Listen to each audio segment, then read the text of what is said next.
Hello, it's Davey Mooney, coming to you from the University of North Texas, where I run the jazz guitar program. I'm a Benedetto artist, Sunnyside Records artist, got my 5 Sunnyside CDs. The latest is way back, but there's a new one coming out in January. It's going to be called The Word. I got 2 Mel Bay books, Personalizing Jazz Vocabulary, Into the Labyrinth, An Anatomy of Position Playing for Jazz Guitar. Working on a new one on jazz phrasing. I don't really have a title yet. I'm trying to come up with a snappy, snazzy title about jazz phrasing, personalizing jazz phrasing. I don't know. But it's in the works. I've done the recording session with the backing tracks and all that good stuff. Just got to polish it up, compile it all together. But yeah, and it's, let's see, it's October, early October here in Denton, Texas. Super hot outside, which is kind of a drag. But yeah, just getting through it. The sabbatical semester, getting ready for the Arts and Jazz Festival starting this weekend. But that's not what I want to talk about today. I actually want to talk about another uber standard, y'all. Henry Mancini's Days of Wine and Roses. And recently did Dreamsville, another Mancini tune that's maybe a little more obscure. But Wine and Roses is probably one of the most played tunes, like on social gigs. And yeah, there's so many great recordings of it going back to the 60s, because I believe the movie is from 1960. And it's funny because I remember when I first learned this tune, it always kind of seemed like a happy little song. And we would play it kind of mid-tempo. And I guess I didn't really understand what the song was about until I saw the movie, and then I was like, dang, Days of Wine and Roses is not sort of, I don't know if it's an ironic title, but it's definitely like not all happy. It's one of the saddest, most depressing movies I've ever seen. But it's a wonderful movie. Jack Lemmon, Lee Remick, great music, great performances. And yeah, about alcoholism. But yeah, I was thinking about how I first learned this song, definitely out of the real book, and how a lot of it, from a pedagogical standpoint, a lot of what we talk about with this tune is, and by the way, almost every version, I didn't look, I mean, there's so many versions, but every version I went through was in the key of F, including the suite from the movie that I saw on YouTube. The original, I guess it's over the credits, because I remember the credits of the movie started and they immediately like sing the song, the vocal with the lyrics, so I guess the lyrics were there from the get-go. But I remember that, it was kind of all about F major, E flat 7, and it was kind of a way to teach people about the Lydian dominant scale, the idea that over E flat 7, sharp 11, the second chord of that song, you can play B flat melodic minor, and it fit very neatly with the melodic minor mode project of jazz education in the 80s and 90s when I was coming up, which, I've said many times in this video, I'm not like too cool for school, and I think the melodic minor modes are great and very useful, and they do actually occur in nature. But one of the great shocks to my system when I started, particularly I remember I had to transcribe Wes Montgomery's version of the Days of Wine and Roses for when I was auditioning to be in the Thelonious Monk Institute. I believe it was the first round where you had to submit a bunch of stuff. I had to play an a cappella version of 4-in-1. I had to do, I had to do so much stuff. I think I had to play Countdown. And one of them was perform a transcription of Wes's version of Days of Wine and Roses, and I played the whole thing, including the melody. And something that you notice is that he goes like, the first chord is major 7, and then the second chord is also major 7. And I was like, wow, E flat major 7, man, silly Wes, he must have, changed it. And then I started listening back to, because, Joe Pass has a great version on Catch Me with his acoustic guitar. And his second chord, I mean, it's not always major 7 necessarily, but a lot of the time I think it's E flat 6-9. And you definitely don't hear that D flat. And that's not to say that you can't play that sound, you know.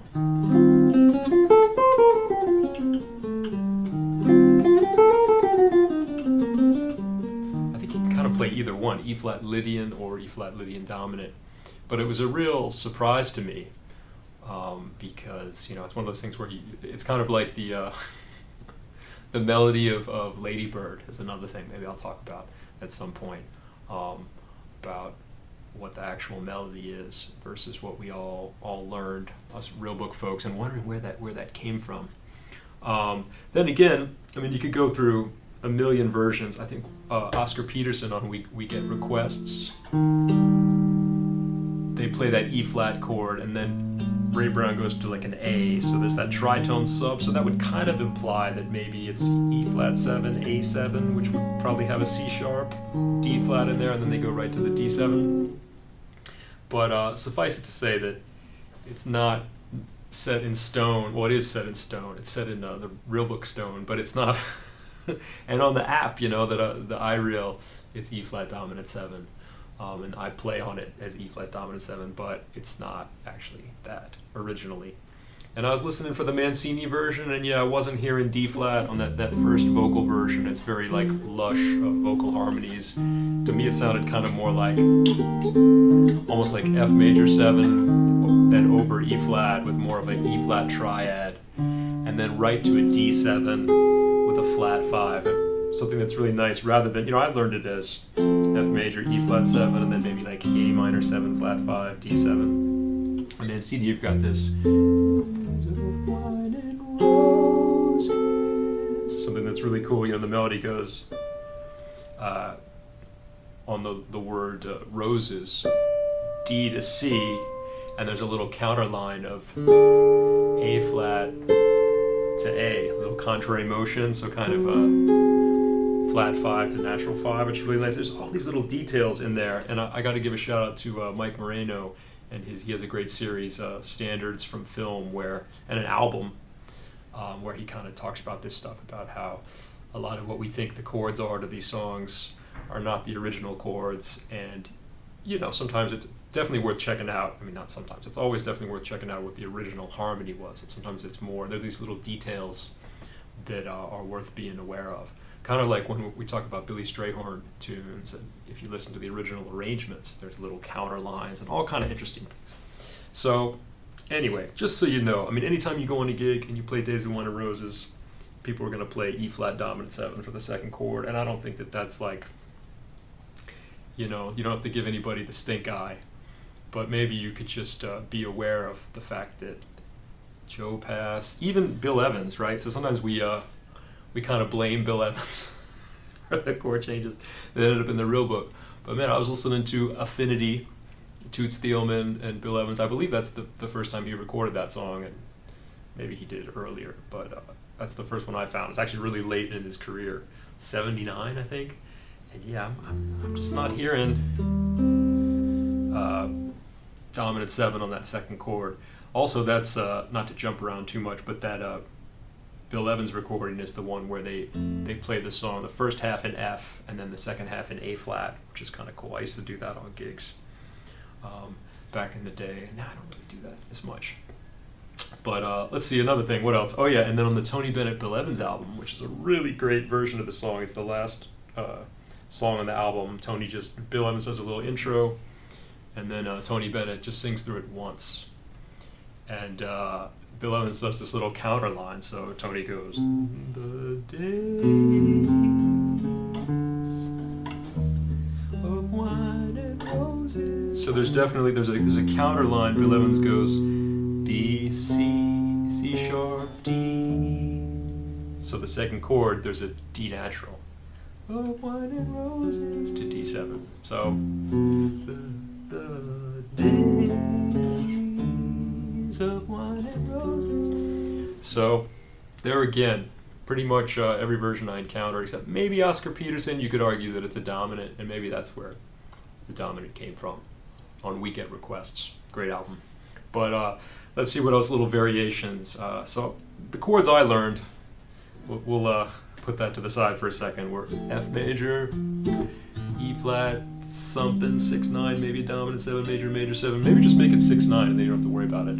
And then I kind of learned A minor 7 flat 5 D7, but it could really just be D7 G minor. And laugh and run away like a child at play. It can be B flat minor or E flat 7 through the A minor. I think Oscar Peterson goes back to F there, but 3 chord, 1 chord, same thing. A minor. And towards a closing D minor, G minor. The door mark nevermore. Now G minor over F, or maybe Bill Evans sometimes just plays F minor.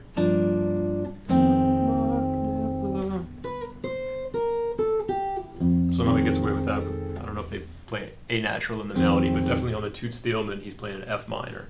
And then here, I learned E minor 7 flat 5 for 2 beats, A7 for 2 beats, D minor for 2 beats, G7 for 2 beats, and G minor for a measure, C7, and that's the first half.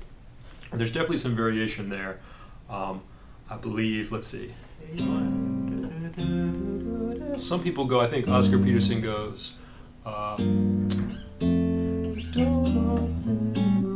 kind of gets to the D minor a little earlier than Bill Evans gets there. What does Wes Montgomery do? This is where the little variations start. Wes actually goes through the A minor, G minor, C sharp diminished, D minor, G minor 7. And I think he plays like C7 there. Then E minor 7, A7, B flat 13, A flat 13, G 13, G minor, A minor, B flat minor, C7. So there's a variation, and Wes does it as a ballad, maybe bringing out some of the more sort of darker side of the tune on the great album Boss Guitar. And like I said, there's little variations on the Mancini, the original. It goes, "That will answer towards a closing door." What does he do? I think it goes down G minor or F maybe, but then he goes, "That wasn't there." So they go kind of, instead of D minor, they go D minor 7 flat 5, G7, G minor, which is kind of cool. So you could do that when you're playing it if you want to do something fancy with your friends. You go, "The door mark nevermore, that wasn't there before." Just little, layers of harmony and interesting little sophisticated notes and things like that you could throw in there, sprinkle in there. But yeah, a lot of variations. What else? I wrote a bunch of them down, and now I'm trying. This always happens to me. I'm trying to remember who did what after going through anyway. So then the second half of the song, and at that point, like I said, Bill Evans with Toots Thielman goes, instead of G minor C7, he goes kind of G minor, A minor, B flat minor, E flat 7, and then does the second half in the key of A flat.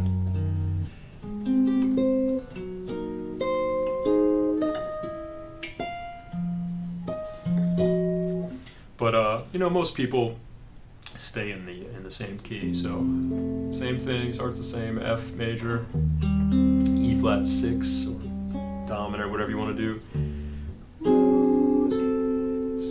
D flat 7, flat 5, or A minor 7 flat 5, D7, G minor, B flat minor. Then the second half, sort of the C section. Last 8 bars, you have A minor, D minor, over C, B minor 7 flat 5, and Oscar Peterson goes to E7 there. In the original, it's definitely like B flat 7. Mancini does that a lot. He likes that. I guess you could call it a tritone sub, but Wes Montgomery does that as well.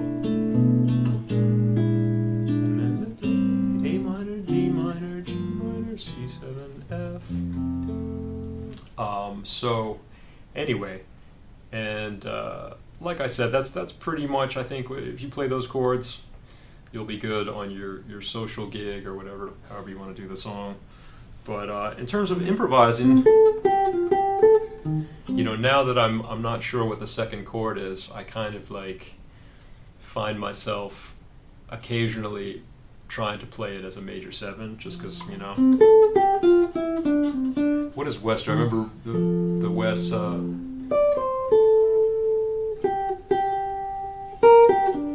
Yeah, he definitely plays like a D natural. It's been a long time since I played that solo, but it's such a masterpiece. Wes's version of that, it's like a perfect solo. So sometimes.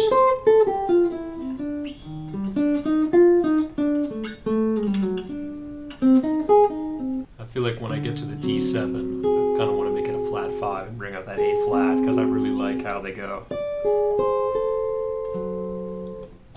on the original score, and then G minor. See, then if you make the E flat a major 7, when you get to B flat minor, that C sharp kind of comes as a surprise. You've had that before the A minor, so that's kind of an argument for making it E flat major 7 the first time. So G minor.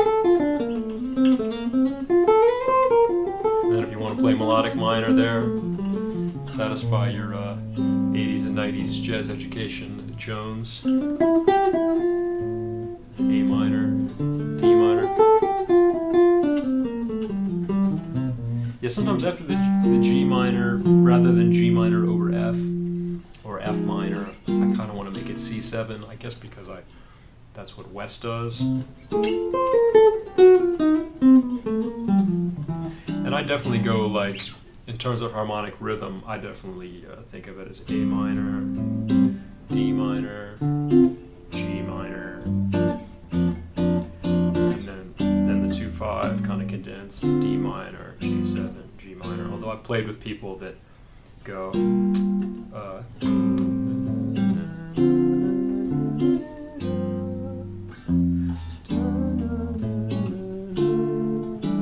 they get to the D minor a little earlier, a la Oscar Peterson. So I don't know. I definitely, it's one of those situations where I'm on the gig and I hear it coming and I'm like, okay, they must have learned that from Ray Brown and Oscar. And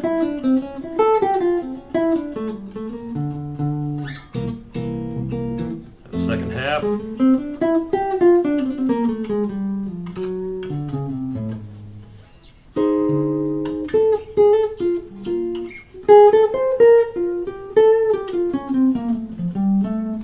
The B flat minor, you could make it Dorian or melodic minor or both, A minor.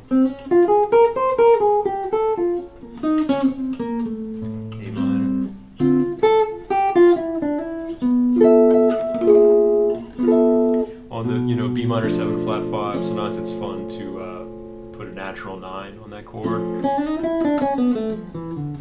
That kind of brings out another melodic minor sound, perhaps. D melodic minor. And B flat 7 sharp 11. I think Oscar Peterson too, he makes the final turnaround kind of with dominant chords, which, please don't hate me for saying this, but I feel like it sounds a little goofy, but I kind of like it. A minor to D minor, G minor, C7.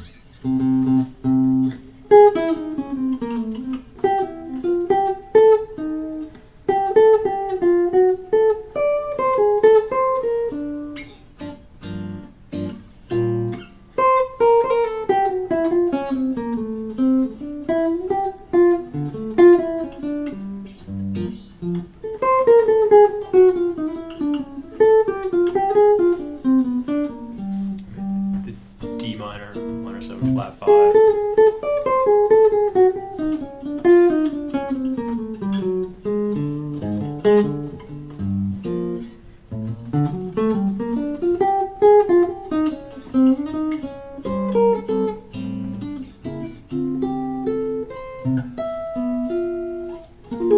Wes plays that chord